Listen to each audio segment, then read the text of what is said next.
2 குறிப்பேடு அதிகாரம் 18. பொய் வாக்கினர். யோசபாத்து மிகுந்த செல்வமும் புகழும் பெற்றிருந்தார். திருமணத்தின் வழியாக ஆகாபுடன் உறவுமுறை கொண்டார். சில ஆண்டுகளுக்கு பின் ஆகாபை சந்திக்க அவர் சமாரியா சென்றார். மிகுதியான ஆடு மாடுகளை அடித்து அவருக்கும் அவர் ஆள்களுக்கும் விருந்தளித்த ஆகாபு ராமோத்து கிளையாதிற்கு எதிராக கிளர்ச்சி செய்யுமாறு அவரை தூண்டினான். இஸ்ரேலின் அரசனான ஆகாபு யூதாவின் அரசன் யோசபாத்தை நோக்கி, ராமோத்து கிளையாதை எதிர்க்க என்னோடு வருவீரா என்று கேட்டான். அதற்கு யோசபாத்து அவனிடம், உம்மைப் போலவே நானும் தயார், உம் மக்களைப் போலவே என் மக்களும். நான் உமக்கு துணையாக போருக்கு வருவேன் என்றார். யோசபாத்து இஸ்ரேல் அரசரை நோக்கி, ஆண்டவரின் வாக்கு எதுவென இன்று நீர் கேட்டறிய வேண்டுகிறேன் என்றார். அப்பொழுது இஸ்ரேலின் அரசன் 400 பொய் வாக்கினரை வரவழைத்தான். நாங்கள் ராமோத்து கிளையாதிற்கு எதிராக படையெடுக்கலாமா வேண்டாமா என்று அவர்களை கேட்டான். அதற்கு அவர்கள், போங்கள், ஏனெனில் அரசன் கையில் கடவுள் அதை ஒப்படைப்பார் என்று பதிலளித்தனர். ஆனால் யோசபாத்து, நாம் கேட்டறிவதற்கு இங்கே ஆண்டவரின் இறைவாக்கினர் யாரும் இல்லையா என்று கேட்க, அதற்கு ஆகாபு, ஆண்டவரின் வாக்கை கேட்டறிவதற்கு இம்லாவின் மகன் மீகாயா என்பவன் இருக்கிறான். ஆனால் நான் அவனை வெறுக்கிறேன், ஏனெனில் எனக்கு சாதகமாய் அன்று பாதகமாகவே எப்பொழுதும் இறைவாக்கு உரைக்கிறான் என்றான். அதற்கு யோசபாத்து, அரசே, நீர் அவ்விதமாய் பேச வேண்டாம் என்றார். உடனே இஸ்ரேலின் அரசன் ஓர் அலுவலரிடம், இம்லாவின் மகன் மீகாவை உடனே அழைத்து வா என்றான். பிறகு இஸ்ரேலின் அரசனும் யூதாவின் அரசர் யோசபாத்தும் அரச உடைகளை அணிந்தவர்களாய் சமாரியா நுழைவாயில் மண்டபத்தில் தம் அரியணையில் அமர்ந்தனர். அவர்கள் முன் பொய் இறைவாக்கினர் அனைவரும் வாக்குரைத்து கொண்டிருந்தனர். அப்பொழுது கெனானாவின் மகன் செதேக்கியா இரும்பு கொம்புகளை செய்து, இவற்றால் நீர் சிறியரை குத்தி அழித்து விடுவீர் என்று ஆண்டவர் கூறுகிறார் என்றான். பொய் வாக்கினர் அனைவரும் அவ்வாறே வாக்குரைத்து, நீர் ராமோத்து கிளையாதை தாக்குவீர், வெற்றி பெறுவீர், ஆண்டவர் அவர்களை அரசர் கையில் ஒப்புவிப்பார் என்றனர்.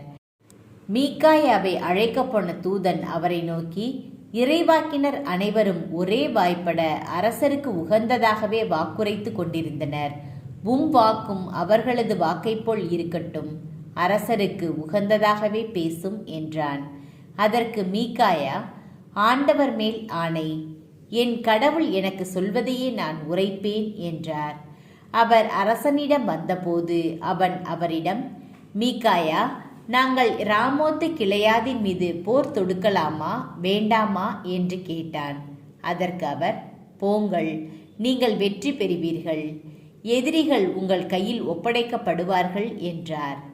அரசன் அவரிடம், ஆண்டவர் திருப்பெயரால் உண்மை தவிர வேறு எதையும் என்னிடம் சொல்லலாகாது என்று உன்னை எத்தனை முறை ஆணையிட வைப்பது என்றான். அப்பொழுது மீகாயா, இஸ்ரேல் யாவரும் ஆயனில்லா ஆடுகளைப் போல் மலைகளில் சிதறுண்டு கிடக்க கண்டேன். அப்பொழுது ஆண்டவர், இவர்களுக்கு தலைவன் இல்லை, அவரவர் தம் வீட்டிற்கு அமைதியாக திரும்பி போகட்டும் என்றார் என்று கூறினார். அதை கேட்ட இஸ்ரேலின் அரசன் யோசபாத்தை நோக்கி, இவன் எனக்கு சாதகமாக அன்று பாதகமாகவே இறைவாக்கு உரைப்பான் என்று நான் முன்பே உமக்கு சொல்லவில்லையா என்றான். அப்பொழுது மீகாயா, ஆண்டவரின் வாக்கை கேளுங்கள், ஆண்டவர் தம் அரியணை மேல் வீற்றிருப்பதையும் விண்ணகப் படைகள் எல்லாம் அவர்தம் வலப்புறமும் இடப்புறமும் நிற்பதையும் கண்டேன்.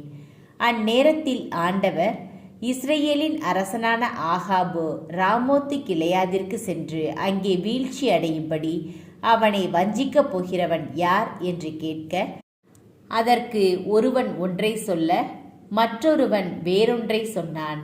அப்பொழுது ஓர் ஆவி ஆண்டவர் திருமுன் வந்து, நானே போய் அவனை வஞ்சிப்பேன் என்றது.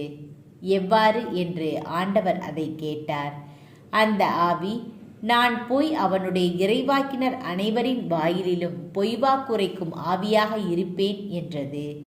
அதற்கு ஆண்டவர், நீ அவனை ஏமாற்றி வெற்றி காண்பாய். போய் அவ்வாறே செய் என்றார். எனவே இதோ இறைவாக்கினர் இவர்களின் வாயில் ஆண்டவர் பொய்யுரைக்கும் ஆவியை இட்டுள்ளார். உண்மையில் ஆண்டவர் உனக்கு தீங்கானவற்றையே கூறியுள்ளார் என்றார். அப்பொழுது கெனானாவின் மகன் செதேக்கியா மீகாயாவின் அருகில் வந்து அவரது கன்னத்தில் அறைந்து, ஆண்டவரின் ஆவி என்னை விட்டு எவ்வழியாய் சென்று உன்னிடம் பேசிற்று என்று சொல் என்றான். அதற்கு மீகாயா, நீ உள்ளறைக்குள் ஓடி ஒளிந்து கொள்ளும் நாளில் தெரிந்து கொள்வாய் என்றார். அப்பொழுது இஸ்ரேலின் அரசன் இவ்வாறு கட்டளையிட்டான். மீகாயாவை பிடித்து அவனை நகரின் ஆளுநன் ஆமோனிடமும் அரசன் மகன் யோவாசிடமும் இழுத்து செல்லுங்கள். அவர்களிடம், நலமாய் நான் திரும்பும் வரை இவனை சிறையில் அடைத்து வையுங்கள். இவனுக்கு சிறிதளவே அப்பமும் தண்ணீரும் கொடுத்து வாருங்கள் என்று கூறுங்கள்.